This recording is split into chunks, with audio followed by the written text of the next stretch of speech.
Live from Fargo and serving you on TV, online, and on the go, this is Valley News Live at noon. Two local colleges answering the questions from students and their families pertaining to their safety as they return back to school.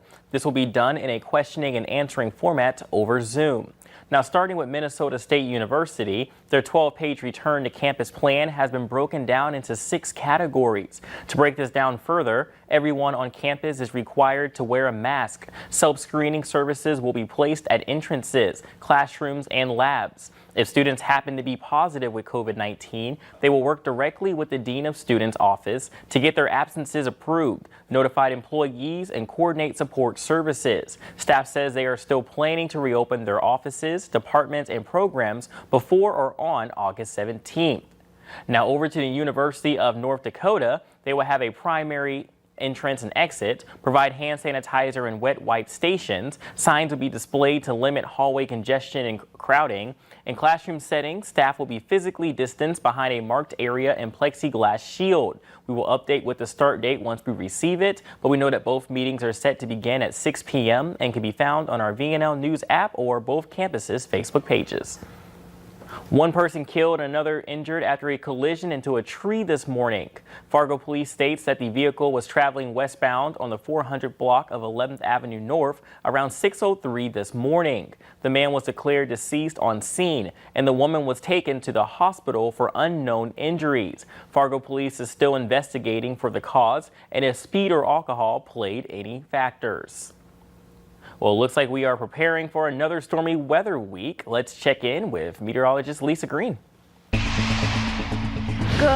afternoon. Yes, we saw some of that already this morning. We're still working on clearing out some of that rain and cloud cover here as well as we head into the afternoon. It is looking better and better in Fargo-Moorhead as we're looking to the west. We're getting a little sunshine now and we're looking at better skies, blue skies out to the west here in Fargo. It's not the same if you were to look off to the east here though. So there are some places still dealing with the clouds and some rain, including Fergus Falls, still stuck in the 60s at 66 degrees and that chance for rain continuing. In Grand Forks, we're at 76 and mostly cloudy. Fargo, 75. And Jamestown is a little warmer. We've had sun there longer. We're at 78. So here's a look at your radar and satellite map. You can see that we're still struggling to kick those clouds out of here and the rain showers too that we've got down in the south.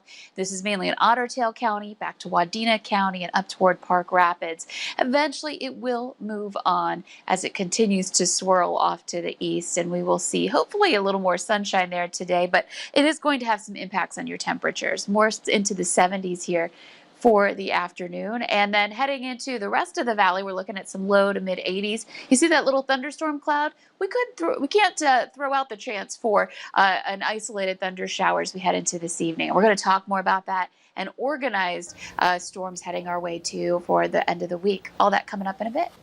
I don't know where that storm cloud is right now in North Dakota since I'm new, but it can stay right in that location. Thank you again, Lisa. Well, investigators are now saying that the fire last week that destroyed a St. Paul hotel under construction is likely a case of arson.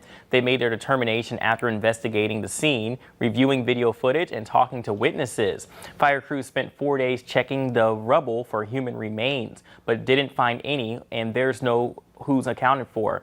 The ATF was called in to help St. Paul Fire and Police and the State Fire Marshal's office. A Minnesota grandmother is now being sentenced to life in prison after killing her husband.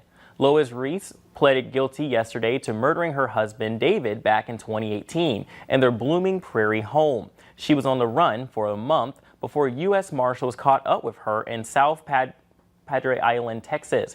She's also serving life in prison for killing a woman in Florida in order to assume her identity. Reese was extradited from Florida in July and later indicted on first and second degree murder by a Minnesota grand jury. As part of her extradition agreement with Florida, Reese will serve her life sentences in Minnesota. One man is dead after a semi-rollover in western North Dakota. State troopers say the victim was hauling a tanker loaded with salt water near Sentinel Butte yesterday when he left the road and overturned. A passenger from Utah was hurt, but not seriously. We have updated numbers on COVID-19 within our region. In Minnesota, their Department of Health was reporting another 470 confirmed cases of COVID-19, along with 12 new deaths linked to the illnesses. In total, 1,678 have been attributed to the disease, while 55,855 are listed as recovered. In North Dakota, 87 cases and 2 more deaths have been confirmed. The death toll now sits at 120, while the active case count is up to 1,099. It's a big no from the Big Ten, the College Athletic Conference, along with the Pac-12. Announced yesterday, it's postponing the 2020-2021 fall season. CBS News' Laura Pedestro reports on college sports becoming the latest victim of the coronavirus.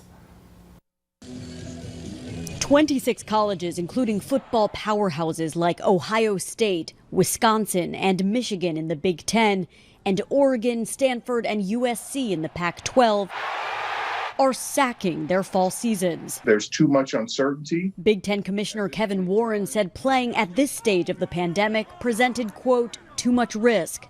The decision was met with disappointment from some teams and players, many who posted to social media using the hashtag #WeWantToPlay, which was started by student athletes over the weekend. I don't feel good about the whole thing. I just feel a hollow feeling. President Trump weighed in, pushing for a normal start to the season. We want to get football in colleges. These are young, strong people. They won't have a big problem with the China virus. But unlike professional teams, which have quarantined players in order to start their seasons, university presidents made it clear these athletes cannot operate in a bubble. These are kids who are going to class. These are kids who interact with others, etc. And so we just simply said to them the contact tracing, the testing, the uncertainty around that. The 3 remaining Power 5 college conferences, the SEC, ACC, and Big 12, appear prepared to move forward for now, with a final decision expected in the next 3 weeks. Laura Podesta, CBS News. Some conference officials have been asking the NCAA to give an extra year of academic eligibility to players who opt out of playing this year. Well, the city of Moorhead says census workers may soon be knocking on your front door. The city says the state of Minnesota has the highest self-response rate in the nation with 72.6%, and the city of Moorhead has an even higher response rate at 73.6%. If someone does come to your door to collect information, they should have a valid ID badge with their photograph on it, a U.S. Department of Commerce watermark, and an expiration date. You are asked to contact local law enforcement if you suspect suspicious activity. Well, coming up at noon, a COVID survivor is speaking out about the lasting effects of COVID-19. And storms could make their way to our area soon. Weather to plan your day up next.